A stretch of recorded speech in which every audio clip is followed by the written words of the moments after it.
Ability Fierce. I'm Michael Astor, and today I have with me my guest Amber Decker. Hello, Amber. Hi, How are you? hello. And this is our first episode of Ability Fierce, and the idea of the show is really simple.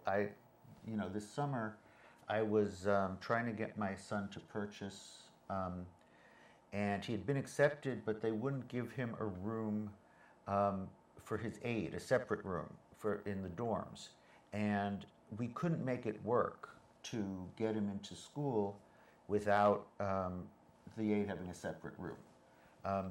Basically, we couldn't get an aide who wanted to live there. And I decided that this was unacceptable. I thought it was a reasonable accommodation, and the law provides for reasonable accommodation, but people kept saying it wasn't a reasonable accommodation, and I'm still not even sure why. But we went to the press, and the mayor picked up on it. The mayor's seen Nick around the neighborhood and knew him maybe. I haven't seen the mayor since then. And he tweeted that Nick should get in, that schools should be throwing open their doors. And I don't know if it was the campaign or whatever, but by the evening, the governor, we had Channel 5, Channel 7, Channel 12 News, and by the evening, the governor issued a statement saying purchase should accommodate him. So it was a happy end to the story. But that wasn't the end of the story, because, and you know about this, we didn't have staff in line because we didn't know if he was going or not until that last minute thing. And it was less than a month, and it's almost impossible to hire staff in less than a month. But we did it. But in the process, it became my full-time job. It devastated my everything. And this is a ridiculously high bar. It should be easy. It shouldn't be hard. And in the process, I've become an expert, maybe not as much of an expert as you, but an expert and an advocate. And I never wanted to be any of these things. Right. And I don't think anyone has to be any of these things. I agree with you. So now I met you, and you are an expert. You're such an expert that you advise other people. Correct. So I want to say that I also didn't want to be an advocate when I was younger, although I was always interested in the law. However, now I found myself sort of at a point where my son's doing well. He's not in crisis. Okay, and your son has autism. And my son has autism, okay. And but for a long time he was in crisis, mm-hmm. and I couldn't really work because I was called incessantly every day to come pick him up or tell us what to do. So it took a lot of effort to hold down a job because I constantly had to leave when the school called. And fast forward, here we are now. He's going to high school. Mm-hmm. He has a ComHab worker. Now, explain what a ComHab worker is. So, yeah, he has a community habilitation worker, which is somebody who works with him on various activities that he needs a lot of work with. That, for me to do it, would be tremendously difficult because of the relationship, and I'm not like a friend, I'm his mom, so mm-hmm. he doesn't make friends easily. Mm-hmm. So he has a community habilitation worker. We call him a coach. Mm-hmm. He's great. He's in his late 20s, and they do a lot of things together, including going to the gym. He does horseback riding. He plays piano. Now, how did you find him? So it's funny because I used to run, I was an operations manager for a bakery, mm-hmm. and I hired a lot of teenagers mm-hmm. because we had multiple positions. And I made friends with all the staff. And as things moved on and the staff left, we're still friends, you mm-hmm. know. And I reached out to one in particular because I felt that he needed a job, mm-hmm. but he also was really calm, kind of the opposite of me. You saw in him what your son needed. Correct. Right. Yeah. Now, just a question: how much what is he making at the bakery, and how much would he make as the common? Yeah, it's a great question. So he was a ice cream guy and a dishwasher. Mm-hmm. So he would make anywhere from, he would make like $7 an hour plus tips. So he probably brought in around $10, $12 an hour, which wasn't a lot. So he makes more as a ComHab worker, and he also gets paid vacation. And he's been with me now for a little over a year. It took a while to find the right person, honestly. Okay, but so you don't want to say exactly how much he makes, but Right. the point that I'm trying to say is that a lot of the That's complaints are that, that some of the jobs don't pay more than fast food work or something. Right. You want a little bit more than... Absolutely. No, absolutely. And in fact, when my son's ComHab worker was sick, he got paid leave, and I always remind him, you have vacation time, and I try to make things as pleasant for him as possible. And I also just learned that he can go to college to take some training for free, apparently, which is news to me. So I'm still learning. Right. You see, now this is okay. So one of my overarching things. So what do I want to do? I want to create a situation where disabled people that they can find out all the services they're entitled to with the press of a button, and get them in a timely and dignified manner. Correct. Because you also said when he's sick or something, he gets paid leave. But who's going to cover for him? Who else? Right. But at the end of the day, it shouldn't really require people to become experts in legislation, knowing how to pull something out of something. I mean, why can one person get a service and someone else can't? Yes, that's Right. my biggest issue is that as an advocate and as somebody who works with numerous parents, and I've seen the unfairness take place and have had to say something about it without giving away, what I know. And I've found that a lot of the times when you can speak the speak, and talk the talk, you can get what you need, and that's, not easy to do. I'm meeting a lot of lower income mothers, often minorities. They don't know about a tenth of the services that I know about. So how can they even begin to access them? And what I'm saying is that it almost looks like the idea is, let's put this out there, and the people who make enough noise will give them what they want after they've, worked their butts off. But let's not make it too widely available, because it'll cost us too much money.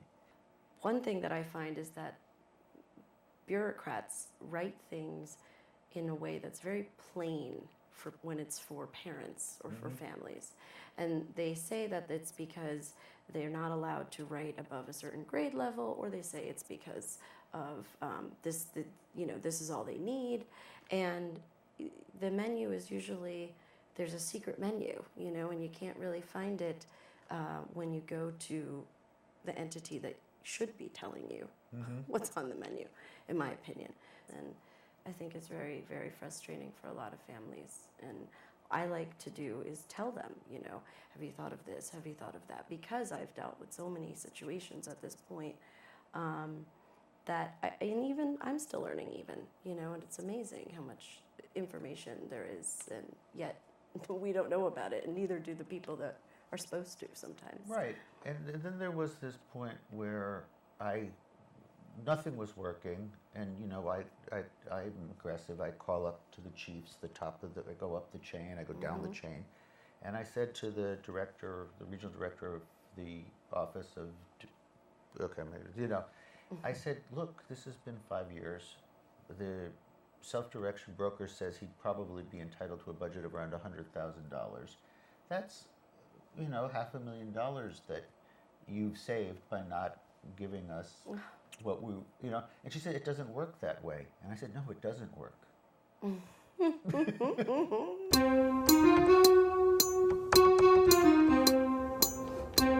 Elevators are for everyone. Elevators are for everyone. Elevators are for everyone. That was why disabled people, advocates, seniors, and even members of Park Slope's notorious stroller mafia came out to call on the MTA to install an elevator at the 7th Avenue stop on the F line. Currently, only 75% of the city's 472 subway stations are accessible, which keeps a lot of people who can't handle stairs off the trains, the city's cheapest and often fastest way to get around. We think now it's an important time to renew our calls for a good reason.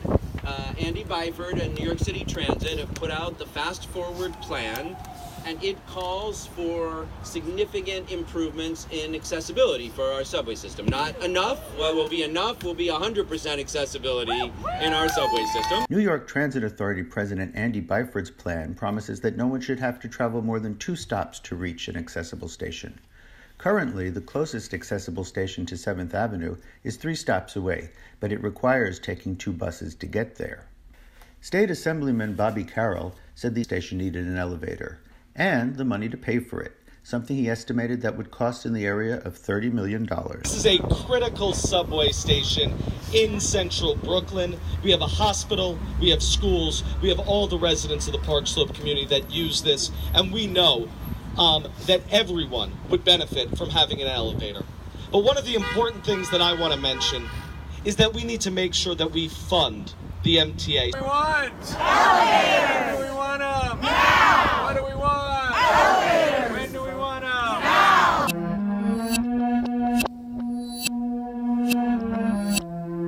I want to understand if the agency was getting money for Nick all the time we weren't getting anything from the agency. They get grants. They get grants, like respite, or not respite, reimbursement, family reimbursement programs that the non-for-profits apply for with OPWDD. They get grants, and so then they'll advertise and say, oh, we have summer camp reimbursement, or we have respite reimbursement, or we have, goods and services reimbursement. And they have these quarters, because this is traditional services. They have quarters, 4 per year, and July is the last quarter. And usually around May, they'll say, oh, we only have a certain amount left. And what they'll do is they'll collect applications, and they say they look at all these applications with their board. I don't know if they really do this or not. And then they say they agree to give you it or they don't. But I have found that that wasn't really what was going on. It didn't seem like there was any board looking at applications and deciding who should get money. It's all very strange, like that traditional family reimbursement programs. Oh, well, yeah, that was another thing, is that they told me that there was money available for some stuff. And so I told my Medicaid service coordinator that we wanted to get money. I think it was a self-wiping toilet seat. Yeah. And she said, yeah, there's no money left for that. In her agency. But she should have went to other agencies and asked. But the thing is, when I pay taxes, if I owe taxes and I say there's no money left for that, that's not an acceptable. So why should it be acceptable? You're theoretically entitled to this money. Yeah. This was a great device. I had the doctor write out a note, I put the receipt together, and I said, yeah, there's no money available for that. So he was theoretically entitled to it. Absolutely. But no money. Where does that? Well, that's, I mean, and when families have spoken to me about that, because when they first get eligibility, I tell them they have to go to their DD council meeting, their developmental disability council meeting. In New York City, there are 5, 1 in each borough, and usually there you can find out about other reimbursement opportunities. And your MSC, unfortunately, or your care manager, unfortunately, does not do that enough. Instead, what the care manager does, or what the MSC used to do, was simply look at their own agency's funding versus what they should be doing, which is looking at all of the agencies that are in this plan's funding. And they just don't have the time to do it. So I will tell families, go get the application yourself and do it yourself, because you'll be more successful that way.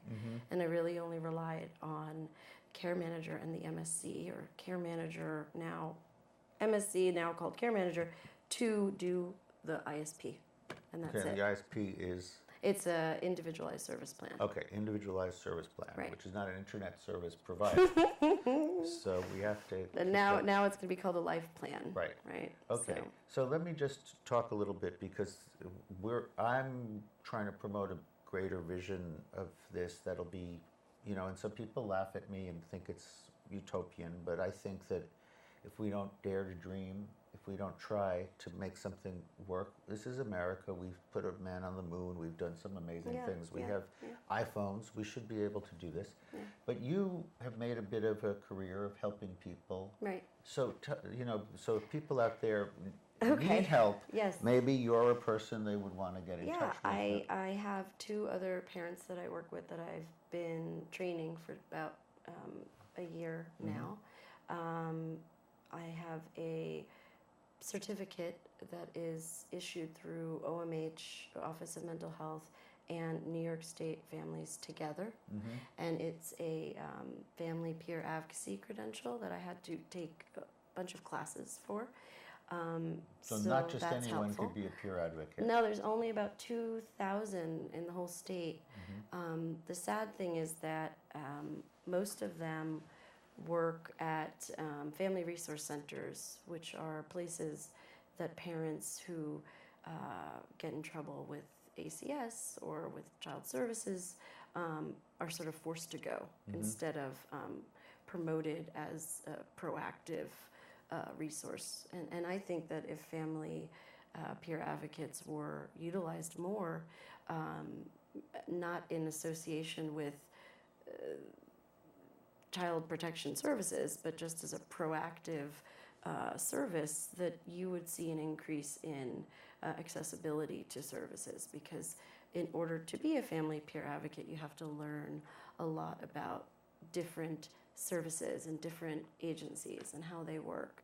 So that being said, that helped me a lot. But also just navigating and going through what I went through with my son, which was very multi-layered, because there was the IEP process, there was a group action that we brought because of children being EMS'd over and over again.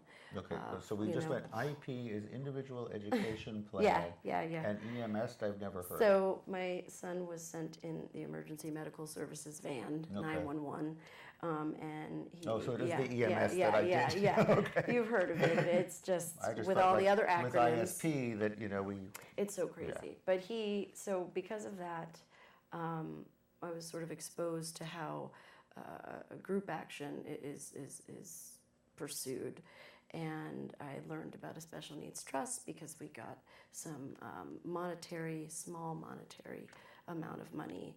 I think it was like $20,000. It wasn't a lot, but that would blow his Social Security. yeah. So it was put into a trust, and it was protected, and the New York Legal Services is the organization that brought the suit. Although many lawyers seem to sign on this group act, and it brought a new chancellor's regulation that would protect students from being sent to the ER unlawfully. I mean, some of the people in this suit were their children.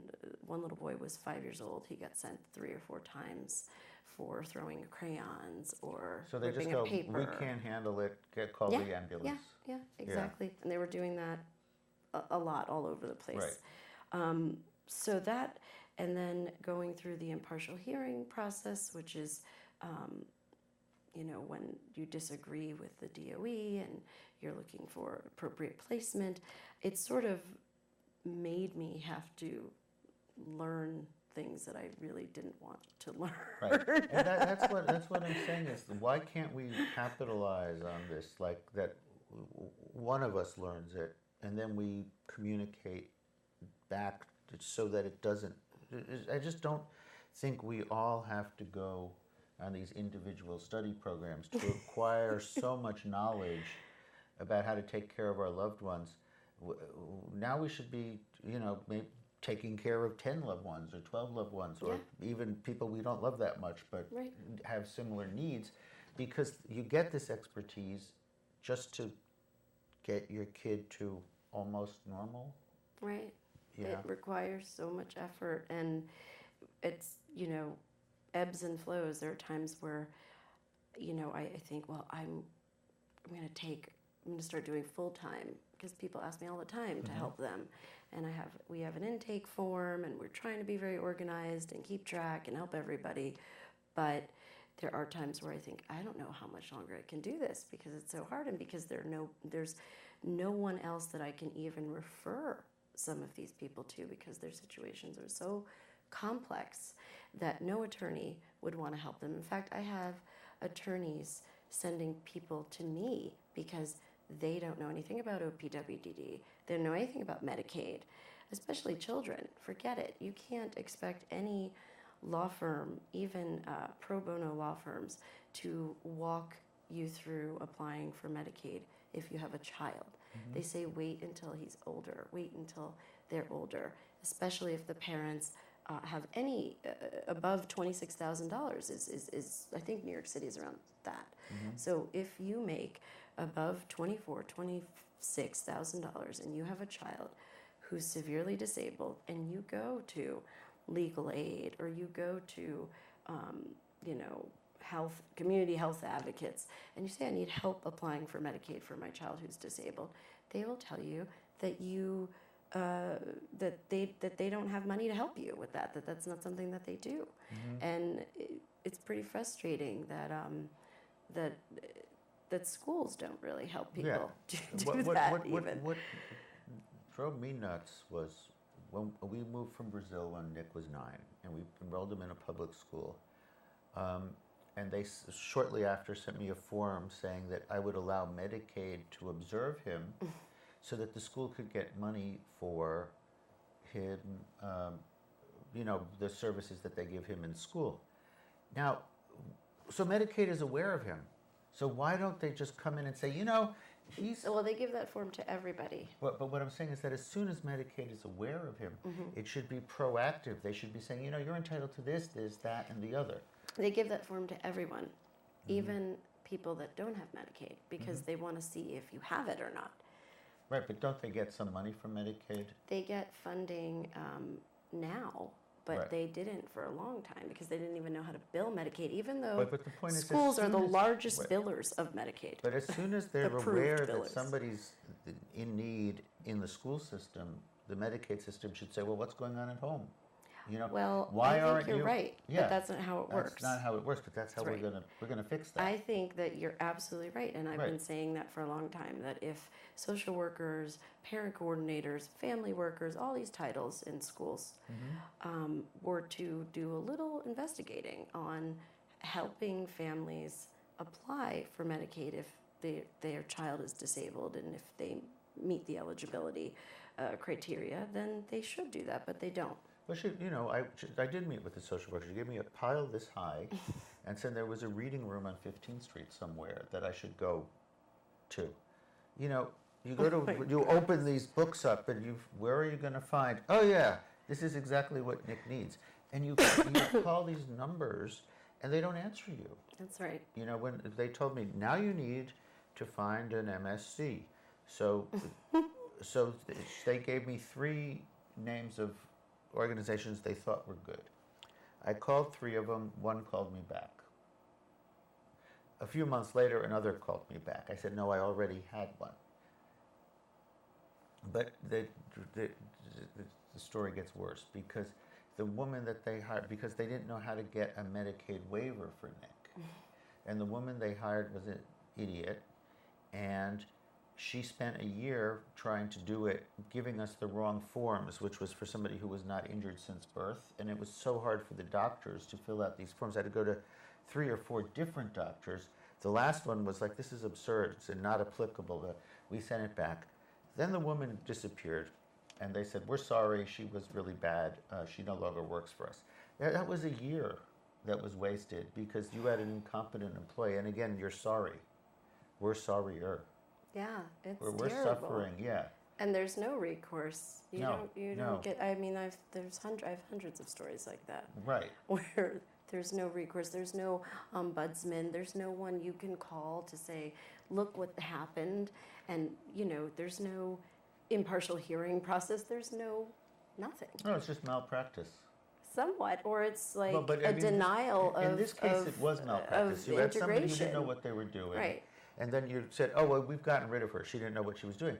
But that was a year that I was waiting for the person who didn't know what they were doing to do what she was supposed to be doing. And we lost out on services that would have helped the family, would have helped Nick, would have helped the community. Right. That's the bigger thing here is like at school now, Nick is employing people. He's creating jobs. Yeah, that's People awesome. are meeting him. People are so I'm thinking of something like a community network, like if you, and it may work with an app or something, but there may be people living around you who don't want a full-time job as a caregiver, Right. but could use an extra 3 hours here or Totally, there. totally. You know what I mean? Instead of Craigslist, Right. care.com a lot of people use. Right. But it's not easy to Right. navigate and update and keep up with. But if you probably. can create a network close to home, Right. Now, different people live in different types of communities. I know, and in the city, it's sometimes alienating and stuff. It should be easier. It But should there be are much people easier. sitting there going, I could use another $60 a week or another couple of $100 a Right, week or whatever right, it is. Right, And I don't mind, or I work night shifts. I don't mind coming in the morning right. and helping out and getting some. It just should be flexible enough that can happen Right. instead of. And they shouldn't What need to happens? go through this huge vetting process. Right. There should be a vetting process. Somewhat. But some of the vetting process is ridiculous. Oh yeah, like they want the individual to get a PPD shot and. Oh, I found out that's not necessary. Right. Well, that's great. Right, Because I but I only remember found that that whole. out. No, but I only found that out Or a when I was doctor, on the phone saying, update. this is crazy. They're never going to be I'm never going to have them in time to. They were already working with Nick through family reimbursement, which is Right. this other thing. But that was going to run out. Yeah, because it's capped. That's So they're right. already working with him, but they're going to have to stop working with him. Nick had to pay out of his own. He asked them if they would accept half salary in the interim, and it wasn't too much money, but he shouldn't have had to pay anything. And they no. shouldn't have had to take half salary. That's right. And then we got on the phone, he goes, oh, you could waive the PPD or whatever. So, do you know how hard it was to get? So, yeah. Okay, we're running out of time, so I'm going to switch the camera here so I could do my. Okay, so this has been the first episode of Ability Fierce with my guest Amber Decker, who's been really great. I think she's told us a lot. And you're going to be hearing from us hopefully weekly. Next week, I have Stephen Martinez, who is not an advocate, but an actual disabled person, and he does a show here at Brick, and I've gotten to know him. I'm going to talk to him about his experience with the system. And we're going to make this a weekly thing, and we're going to be doing little news things. I'm going to go to the meetings and cover this stuff closely. And tune in, because we're promoting a revolution in ability here, and I'm serious about this. We're going to make this work.